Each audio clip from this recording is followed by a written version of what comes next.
ንሳቶም ናብ እግዚአብሔር የብሪኦም ናብ እግዚአብሔር ተመልክቶም ናብ እግዚአብሔር ጸልዮም ሰጊዶም ስለዚህ ናይ ቅዱሳን አገልግሎት ናይ ቅዱሳን ጸሎት ንኽተሎ ከምአቶም ንጽሊ ብግርነት ምኻድ ጽቡቅ አይኮነን ሓደ መጽሐፍት ንፈትሽ መጽሐፍት ነንብብ ናይ አቦታ ታሪኽ ንመሃር ናቶም ታሪኽ ምስፈልጥናዮ በንግስንኡ ክርስቶስ በድሓንነቱ ኢየሱስ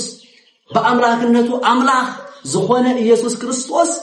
ዋጋ ይህብ በመን ጀሚሩልና ክብራን ደቀ እግዚአብሔር እስተነስተውዕሎ ነገር ቅዱሳን በመን ጀሚሩልና ስለ ቅድስና ነቢያት ኮይልና አባ ያነራ ንሱ ይወዳ ንሱ ድማ ሞይቱዋ ይብል ሞይቱዋ አየሞትኩ ሞይቱዋ በቱ ሰዓት ንሱ እታሰበይቲ እትውላዳ ሞይቱዋ ተጨኒቃ ይብል እትውላዳ ሞይቱዋ ተጨኒቃ አልቂሳ ሐዚና እስኻትኩም ናይቶም ቅዱሳን መንገድ እንድሕር ተረጅኹም እንድሕር ተመላልስኩም በቶም ናይ ጻድቃን መንገድ ናይ ጻድቅ ዓስቢ ክወሃበኩም አሜን አሜን ንቅዱሳን ዝተወሃበ ጸጋ ንቅዱሳን ዝተወሃበ ጽድቂ ንቅዱሳን ዝተወሃበ በረከት ንቅዱሳን ዝተወሃበ ኃይሊ ንቅዱሳን ዝተወሃበ ቅድስና ንቅዱሳን ዝተወሃበ ብርሃን ክወሃበኩም ይልባሃለና እግዚአብሔር በበይ ከደ ኢሎም ናፍትናቱ መንገድ የምዝጥሙት ቅዱሳን ናብ እግዚአብሔር የምዝጥሙቱ ናብ እግዚአብሔር የምዝርዩ ናይ እግዚአብሔር ጉዕዞ የምዝከታተሉ ናዕና ክብል ተወሊዱ ናዕና ክብል ተሰቂሉ ናዕና ክብል ተገሪፉ ናዕና ክብል ጸሚኡ ናዕና ክብል ተሸንኪሩ ናዕና ክብል ሞይቱ ተስዩ እንዳበሉ እቶም ቅዱሳን ናብ ሞቱ ናብ ስቅለቱ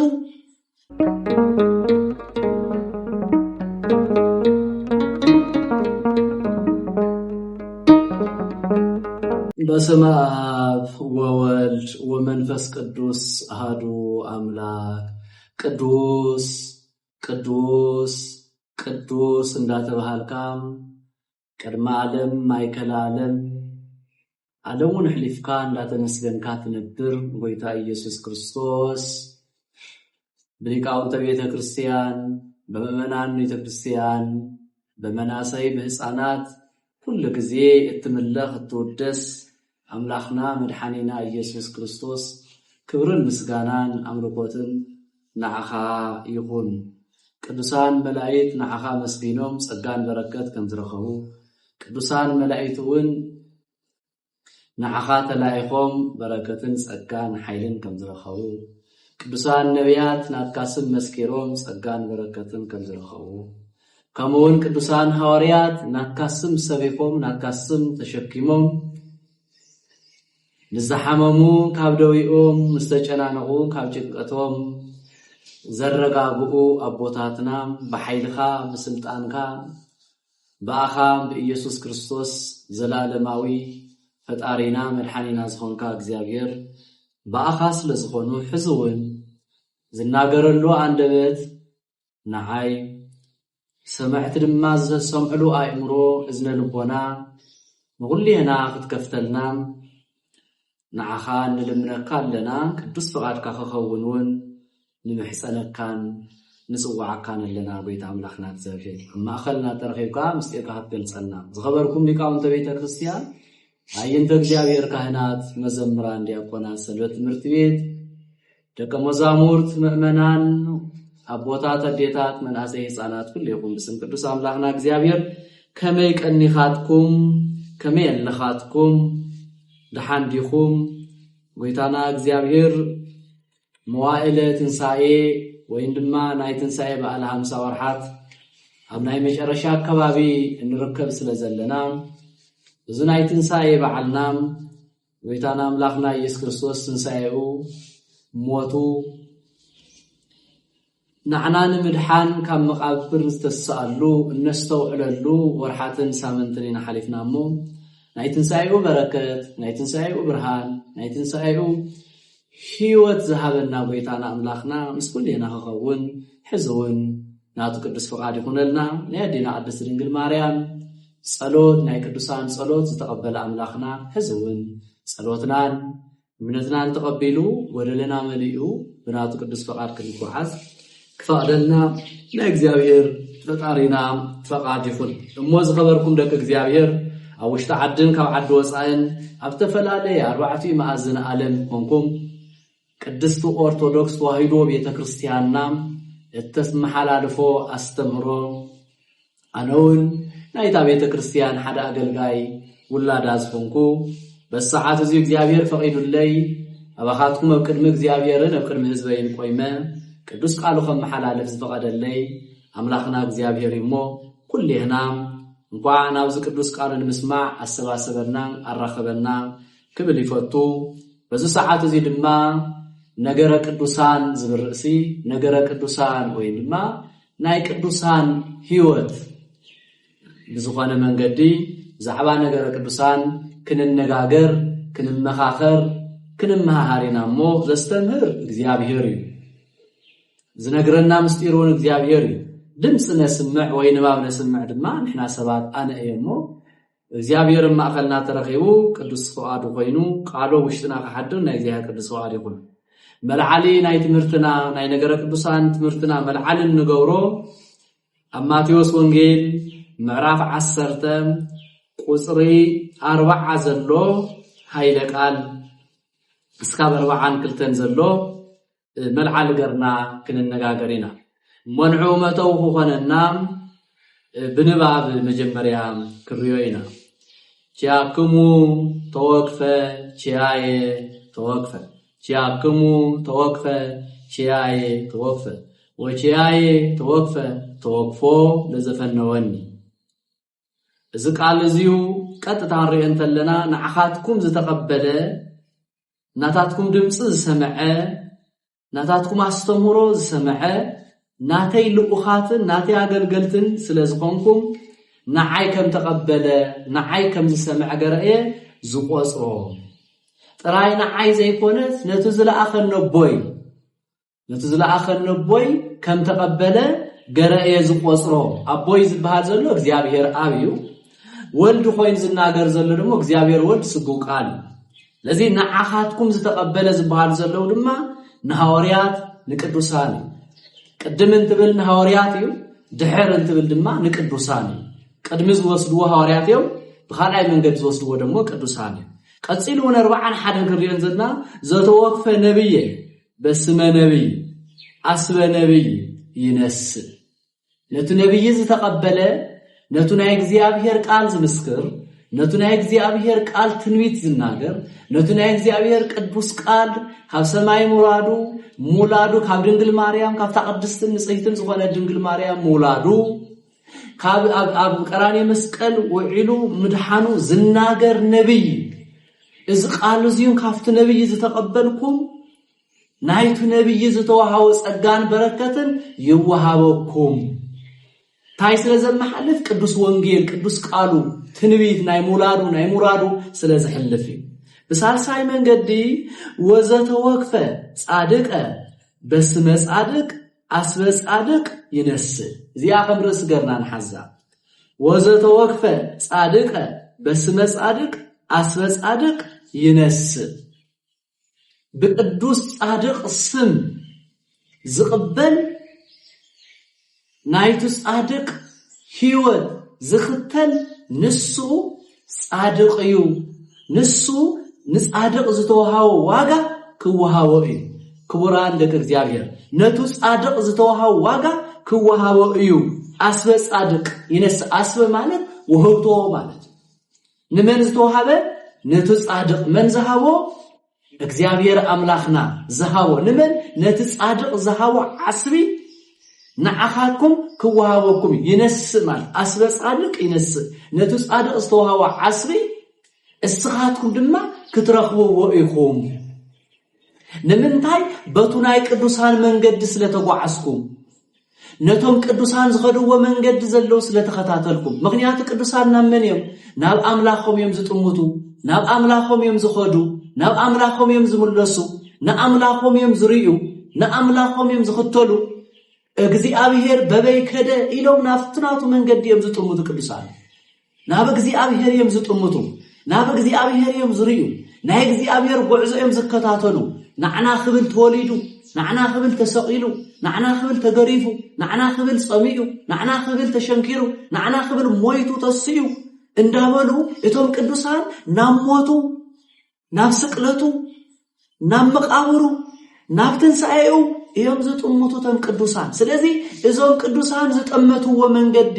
እዞም ቅዱሳን ዝተከተሉዎ መንገዲ እዞም ቅዱሳን ዝኸዱዎ መንገዲ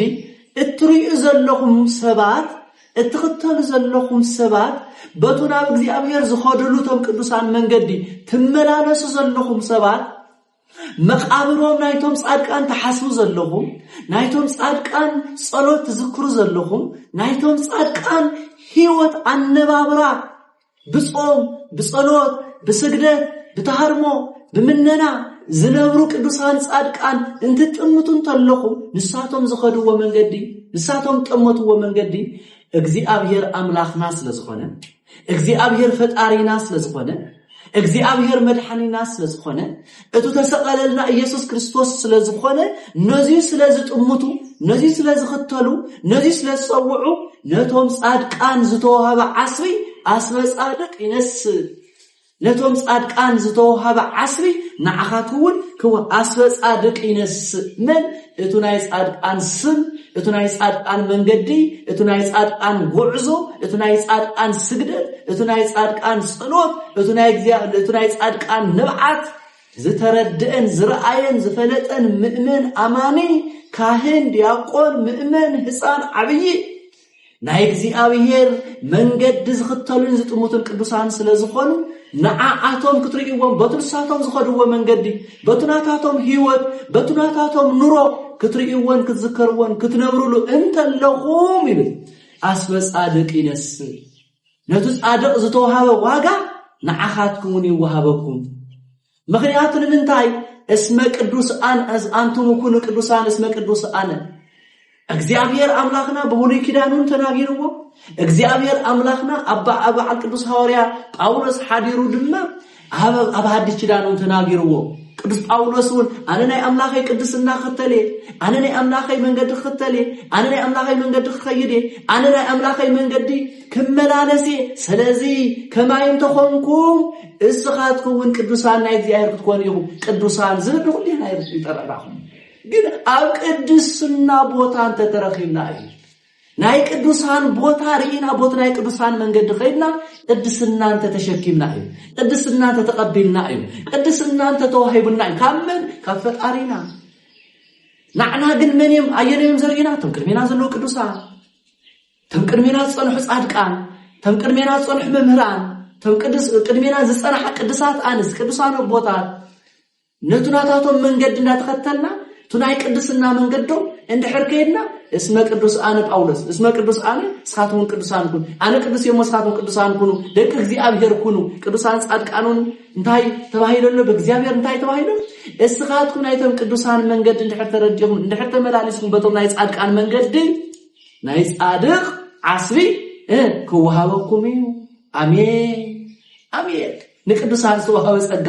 ንቅዱሳን ዝተወሃበ ጽድቂ ንቅዱሳን ዝተወሃበ በረከት ንቅዱሳን ዝተወሃበ ኃይሊ ንቅዱሳን ዝተወሃበ ቅድስና ንቅዱሳን ዝተወሃበ ብርሃን ክወሃበኩም ይልባሃለና ክትዕደሉ ኢኹም በትናይ ቅዱሳን መንገድ ምጹ በትናይ ቅዱሳን መንገድ ንበሩ በቶም ቅዱሳን ሰባት ዝነብሩዎ ንበሩ በዓል መንም ቅዱሳን በዓል ቅዱስ ጳውሎስ በዓል ቅዱስ ጴጥሮስ ጠቅላላ 12 ሐዋርያት ካው ገጽናኸ እንበዓል ቅዱስ አቡነ አረጋዊ እንበዓል ቅዱሳን አቦታት አቡነ ተክለ ሃይማኖት እንበዓል ቅዱሳን አቡነ ቶማስ አቡነ መድኃኒነ እግዚ አቡነ ኪሮስ አቡነ ዮሐንስ ከማ ጠቅላላ ቅዱሳን ጻድቃን ቶም ቅዱሳን ተባሂሎ ናይ ቅድስና ዋጋ ዝተወሃወምን ዝተወሃበንን ቅዱሳን ሰባት ሳተምንተም ቅዱሳን ነሐዋርያት ዘሰዓው ነሐዋርያት ተከተሉ ሐዋርያት እግዚአብሔር ቅዱሳን ሐዋርያት ንሕና ኸነን ንቅዱሳን ንመን ክንረክብ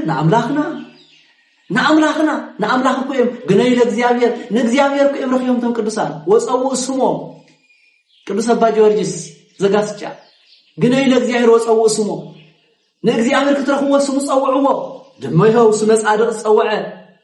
ስመ ጻድቅ ጸውዐ እቱ ጻድቅ ተባሂሉ በእግዚአብሔር ጽድቅ ዝተወሃወ ጸጋን ቃል ኪዳንን ዝተወሃወ ቅዱስ ንዕኡ ዝጸውዐስ ናይቲ ጻድቅ ዋጋ ይረክብ መን ይዝህብ እግዚአብሔር እግዚአብሔር ዋጋ ይህብ ናይ ቅድስና እግዚአብሔር ጸጋ ይህብ ናይ ቅድስና ስለዚህ አስበ ጻድቅ ትረፉ ኢኹም ጎይታና አምላኽና መድኃኒና ኢየሱስ ክርስቶስ እግዚአብሔር አብ እግዚአብሔር ወልድ እግዚአብሔር መንፈስ ቅዱስ በሐድነቱ እግዚአብሔር በሰለስነቱ አብ ወልድ መንፈስ ቅዱስ በንግሥንኡ ክርስቶስ በመድኃኒነቱ ኢየሱስ በአምላክነቱ አምላክ ዝኾነ ኢየሱስ ክርስቶስ ዋጋ ይህብ በመን ጀሚሩልና ክብራን ደቀ እግዚአብሔር እስተነስተውዕሎ ነገረ ቅዱሳን በመን ጀሚሩልና ስለ ቅድስና ነቢያት ኮይልና ነቢያት ዝዘከር ዝጸዋዕ እኮ ይዘለና አፍናይ መጀመሪያ ተሪና ሻብ ተወፈች ያየተወፈ ዝበለና ዘተወፈች ያየተወፈ ለዘፈነወኒ ነቶም ዝፈነኹዎም ምን ነቢያት ትንቢት ክናገሩ ተላኢፎም ቅዱሳን ሐዋርያት ክሰብኩ ተላኢፎም ቅዱሳን ሐዋርያት ናይ እግዚአብሔር አምላክነት አድኃንነት ክመስክሩ ቶም ነቢያት ተላኢፎም ቶም ሐዋርያት ሰቢኾም ቶም ሐዋርያት ድሕሪኸ ቅዱሳን ጻድቃን ተኸቲሎሞም ናይ ሐዋርያት መንገዲ ናብ እግዚአብሔር ዝወስድ መንገዲ ስለዝኾነ ቅዱሳን ተኸቲሎሞም እቶም ቅዱሳን ጻድቃን ተባሂሎም ታው ድማ ናይ ንጻድቅ ዝሃበ ዓስቢ እግዚአብሔር ናይቶም ጻድቅ ዋጋ ንዓኻትኩም ከወኩም እንታይ ስለ አምላከ ጊዮርጊስ ስለ አምላከ አረጋዊ ስለ አምላከ አባ ኪሮስ ስለ አምላከ አቡነ ተክለ ሃይማኖት ስለ አምላክ ስለ ተአምላኾም ንዓአቶም ዘጽደቀ ንዓአቶም ዘኽአለ ንዓአቶም ዝቀደሰ ንዓአቶም ዝባረኸ አምላኾም ስለዘሎ ንዓአቶም ዝሃበ ጸጋ ነቶም ቅዱሳን ጸጋ ክበና ነቶም ቅዱሳን ንኽተል ናይ ቅዱሳን መንገዲ ንኽተል ብናይ ቅዱሳን መንገዲ ንኸይድ ንሳቶም ናብ እግዚአብሔር የብሪኦም ናብ እግዚአብሔር ተመልኪቶም ናብ እግዚአብሔር ጸልዮም ሰጊዶም ስለዚህ ናይ ቅዱሳን አገልግሎት ናይ ቅዱሳን ጸሎት ንኽተሎ ከምአቶም ንጽሊ ከምአቶም ንሰግድ ከምአቶም ስመ እግዚአብሔር ንጽውዕ ከምአቶም ንጎይታን አምላኽና ንንብርከኽ ለዚህ ናይቶም ቅዱሳን ዋጋ ይወሃበና ናይቶም ገጽ አምላክ ክርዩ ዝጸለዩ ዝደኸሙ ቅዱሳን ዝሃበ አምላክ ንዓና ዋጋና ይገና ስለዚህ በስመ ጻድቅ በትጻድቅ ኢሉን እግዚአብሔር ዝጸውዐ አምላከ ጊዮርጊስ አምላከ ሐዋርያት አምላከ ጻድቃን ኢሉ ዝጸውዐ ንሱ ናይቶም ጻድቃን ዋጋ ይህብ ይብለና ስለዚህ ናይ ጻድቃን ዓስቢ ንቅበል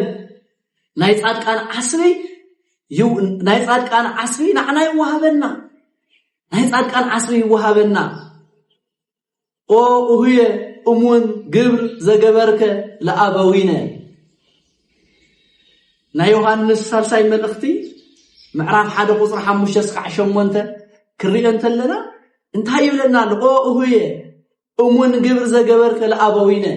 ናይቶም ቅዱሳን መንገዲ ተአማን ኾንካ ናይቶም ቅዱሳን ስራሕ ተአማን ኾንካ ናይቶም ቅዱሳን ናይ ነቢያት ቅዱሳን ናይ ሐዋርያት ቅዱሳን ናይ ጻድቃን ቅዱሳን መንገድን ሕይወትን ተረዲእኻ እሙን ገብር እሙን ኾንካ ዝተረኸብካ ስኻ ወዲ እግዚአብሔር ኢኻ ወዲ አምላኽ ኢኻ አምላኽ ምሳኻ ኣሎ ነቶም ናይ ጻድቃን ቅዱሳን ዓስቢ ዝሃበ በረከት ክበካ እዩ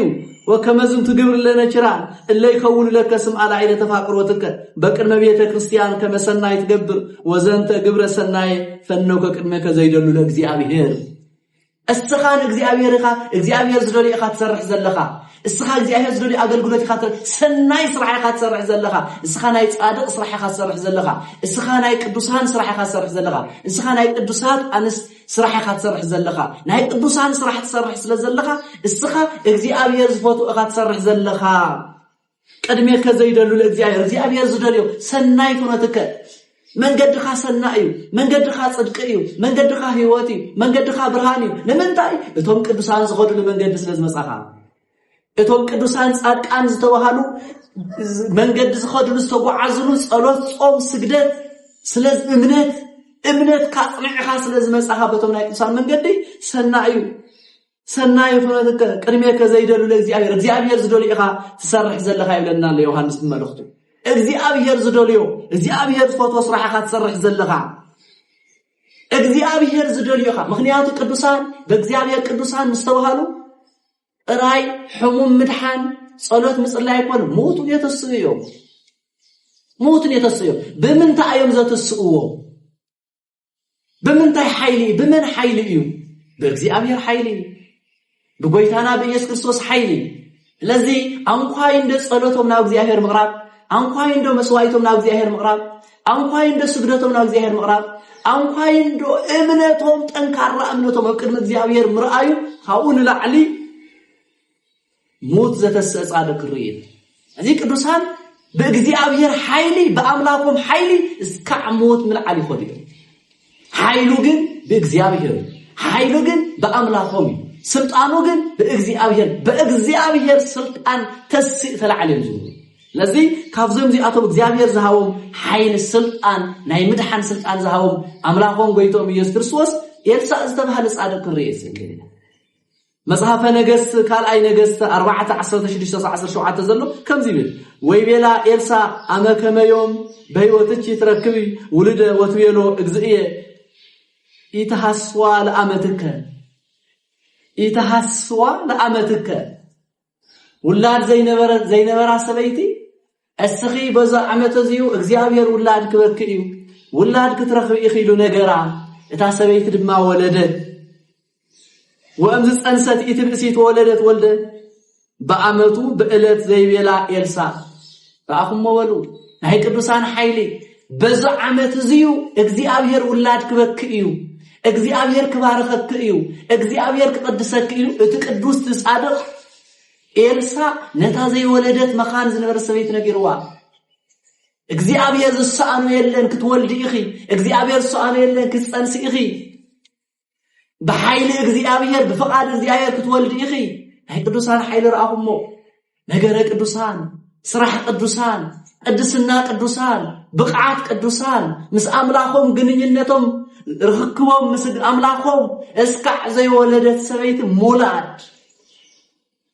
أنا ساتي بلن مصحف قدوس يزولد نازلو أف تاريخ يكونن الذي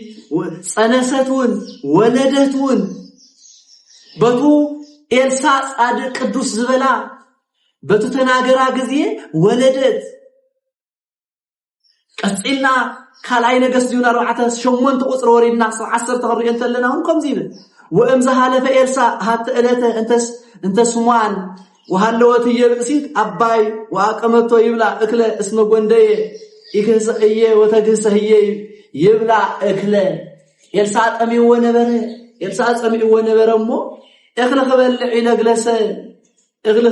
جلسه مو أو مسجلسه اتزولد تودع أو نسنده اللوه إلسا أتولادا حميم موتيبل تاريخنا محصار بعل تخمن مبوو خال أي نجس معرف 4 قطر 8 زلو اسكع مጨረሻ زلو نحرنيكم بزح ነገር كنغركم يكسكاب قطر 10 زلو كستمرنا ايو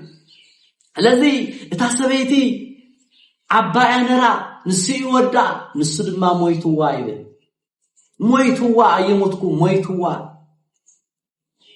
بتو ساعات نسو تاسبيتي تولدا مويتوا تጨنيقا يبل اتولادا مويتوا تጨنيقا አልቂሳ ሐዚና ነብይ እግዚአብሔር ደኾን ይቀይመ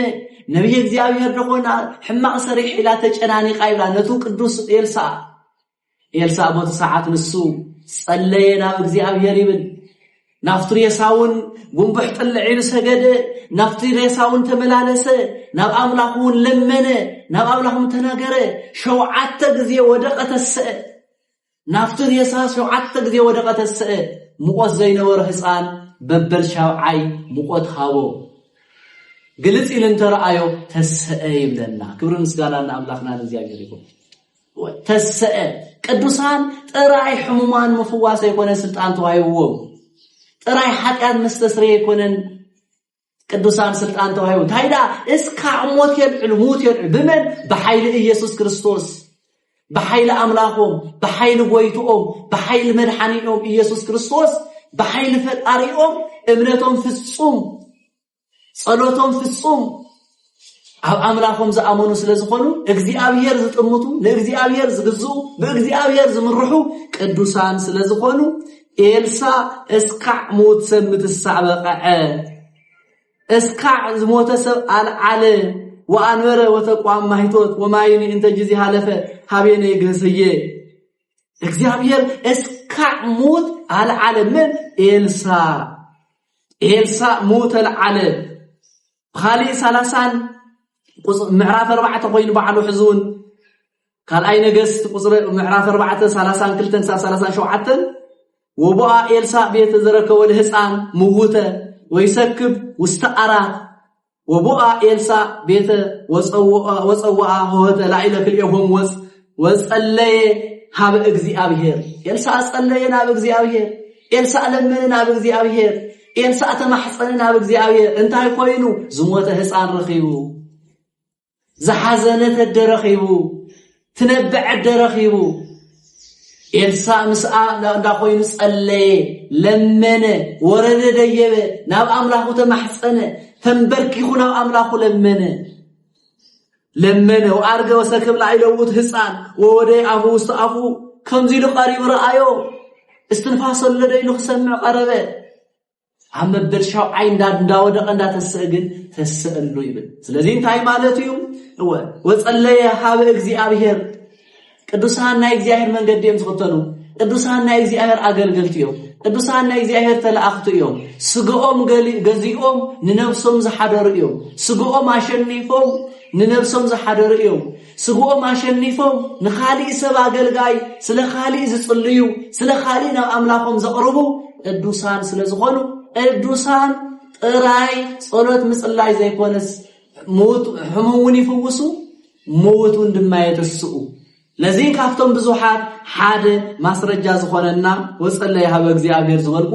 ቅዱስ ኤልሳ እዩ ስለዚህ ነገረ ቅዱሳን ክንልተና ቅዱሳን ስርሖም እንታይ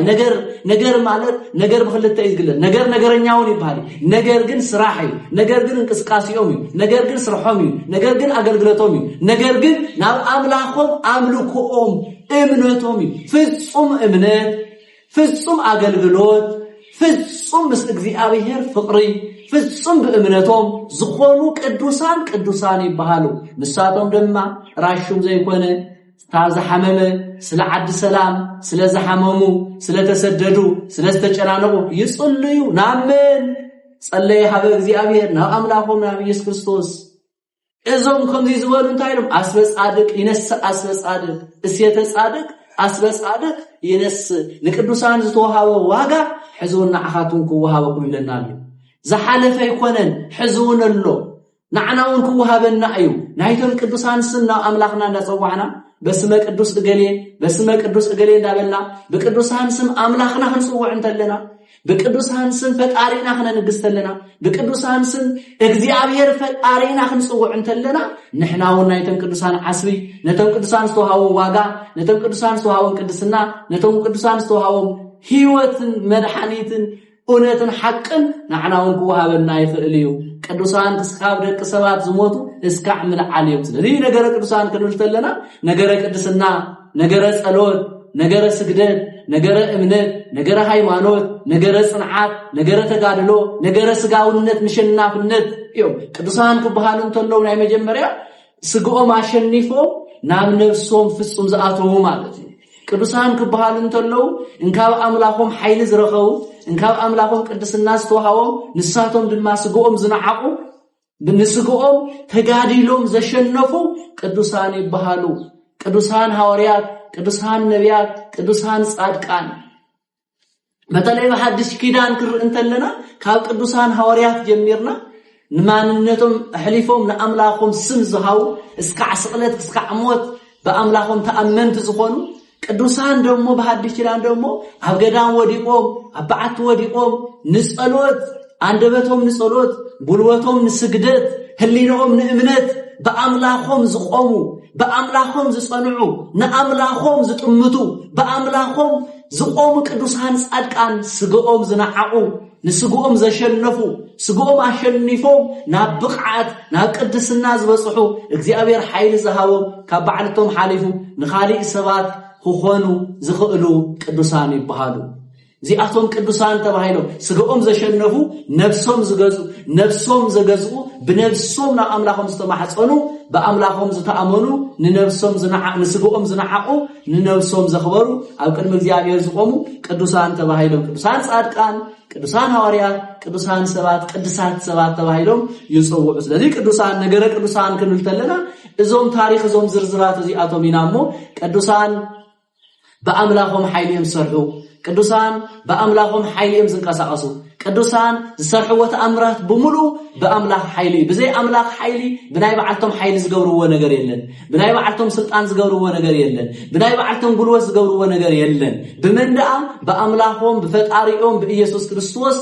ኃይልን ጸጋን ሞገስን ስልጣንን እዮም ቃሎምውን በስም ኢየሱስ ክርስቶስ بسم أملاك وي بسم እግዚአብሔር ጸለዩ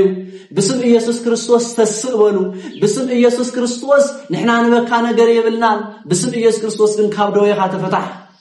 ሐዋርያቱን ክኸዱን ተለው ክረኽቦን ተለው ዘሐመመ በኢየሱስ ክርስቶስ ስም ካብ ደዌኻ ተፈታሕ ተስ ን33 ዝተኣሰረ ንስተፈላለየ ዘመናት ብደዌ ዝወደቀ ተስዮም ይኸዱ ስለዚህ ነገረ ቅዱሳን ይባሃል እዚ بحيل أملاهم بإግዚአብሔር ሰርሕዎ ነገረ ቅዱሳን ናይ ቅዱሳን ጻድቃን ስለዚህ ታይተው ኃይለ መለው ነዚያቶም ነዞም ጻድቃን እዚኦም ተረድዩ በአቶም ተኸትሉ ዝኸይድ ናይቶም ጻድቃን ዝተዋሃበ ዓስቢ ይወሃቡ አሜን ንበል ኩልህና ዓስብን ካብ እግዚአብሔር ክንረክብ ቅድስናን ካብ እግዚአብሔር ክንረክብ አገልግሎትና ኣብ ቅድሚ እግዚአብሔር ክቀርብ እንካብ አገልግሎትና ተሳሒቡ ናብ ቅድስና ክንበጽሕ ጎይታናን አምላኽናን መድኃኒናን ኢየሱስ ክርስቶስ ቅዱስ ፈቃዱ ይሆነልና ነገረ ቅዱሳን በስመ ጻድቅ አስመ ጻድቅ ይነስ ናይ ቅዱሳን ታሪኽን መንገድን ቅድስናን ዝተረድአ አካል ክርስቲያን ሰብ ናይቶም ቅዱሳን ዋጋ ይወሃቦ እዩ ነቶም ቅዱሳን ዝተዋሃበ ቅድስና ክወሃቦ እዩ ስለዚህ እስኽትደሊዶ እስኻትደሊዶ ንሕና ንደልዶ ሁሌና ንደልዶ ቅድስና እወን ደሊ ንቅዱሳን ዝሃበ ቅድስና ንቅዱሳን ዝሃበ ኃይሊ ንቅዱሳን ዝሃበ ንጽህና ንቅዱሳን ዝሃበ ቅድስና ንዓይ ንዓኻትኩም ንኹልህና ጎይታና አምላኽና ኢየሱስ ክርስቶስ ቅድስና ሕይወት ክበና ቅድስና መንገድ ክንክተል በቅዱሳን መንገድ ኸይና አምላኽና ክንረክብ ንአምላኽና ጸጋን በረከትን ተዝሓልና ንያዲና ቅድስት ድንግል ማርያም በረከት ናይ ቅዱሳን ጸሎት ናይ ቅዱሳን መላእክት ተራዳኢነት ምሳይ ምሳኻትኩም ምስኩልህና ንኸኸውን ናይ ጎይታና ናይ አምላኽና ቅዱስ ፈቃድ ይሁን ወስብሐት ለእግዚአብሔር ነገረ ቅዱሳን ይቀንየለን